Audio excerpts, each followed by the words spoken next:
This is over my house right now. What is that?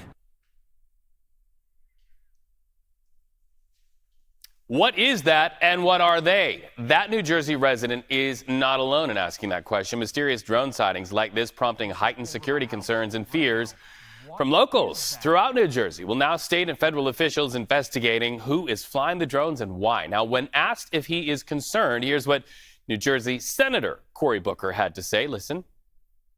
I'm concerned. I issued a letter to ask for more information, and I think there should be a lot more transparency about them. Are you hearing from constituents? Yes, I am. And elected leaders. Are you expected to be briefed today? I hope so. Again, I've been a little frustrated. There hasn't been enough transparency, letting people know what's happening. It's allowing a lot of potentially misinformation to spread, or at least fear. We should know what's going on over our skies, and I've asked for a lot more information. So let's talk to CBS News national correspondent, investigative division Tom Hanson. Tom, New Jersey Governor Phil Murphy will talk to the White House about this, while at the same time, we're still hearing no threat to public safety. So how do we square these two pieces of information, my friend?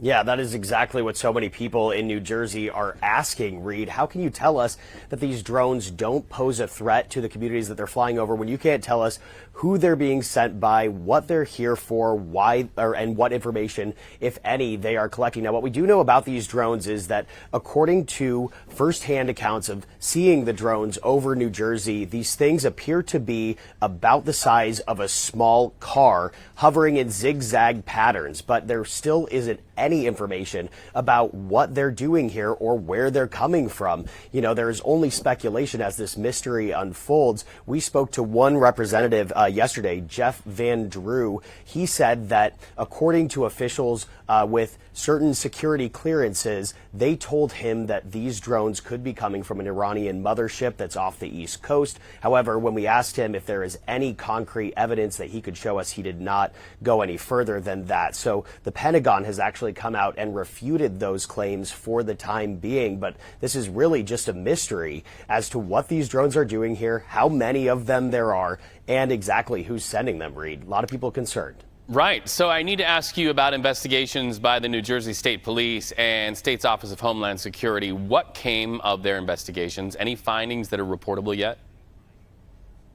Yeah, well, there was a closed-door meeting yesterday that a lot of mayors in the area were briefed on, and I can tell you, coming out of that meeting, we spoke to one mayor who was incredibly frustrated. He basically summarized the meeting in the following, saying that it could have been just as easily sent in an email because there wasn't any tangible information for them to go back to their communities with. There was no instruction about what people should do when they see these drones other than to report them to police. Now, what I can say is that on both sides of the aisle, people that we have spoken to are very eager to get one of these drones down safely. They believe that that is going to provide them with enough evidence to get some answers as to what the intentions are behind these drones. Governor Phil Murphy, though, has said that, you know, that is not something that he plans on doing, that he wants people to quit fear-mongering. So he's really sticking to the point that these drones do not appear to present an immediate threat to the communities that they're flying over, but that has not eased concerns for the residents that we've spoken to, Reed. Well, and yeah, you could literally drive a truck between the answers that we know and the things that we do not know, Tom. So let's put aside all of the officials and let's go back to the coffee shop 24 hours ago when you and I last talked. You talked to a barista who's hearing from a lot of locals there. Arguably, that's the most important conversation right now. What are the locals who are seeing these things and reporting them saying?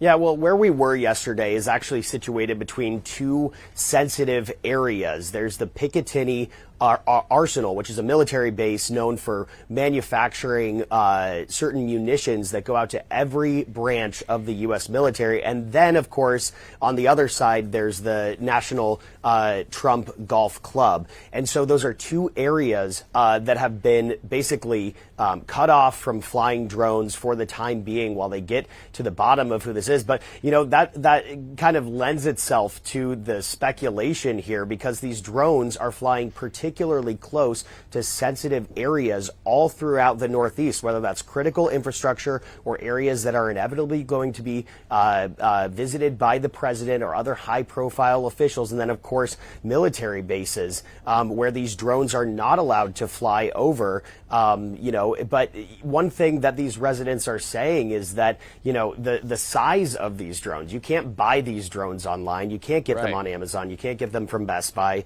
none of that. And so they speculate that there must be something larger at play here than, for instance, a 15-year-old who just wants to wreak havoc and cause a stir, Reed. Which is why the conversation is so important. CBS News investigation is so important, and why I'm glad one of the very best is on it. Tom Hanson, nice to talk to you, my friend. Now this.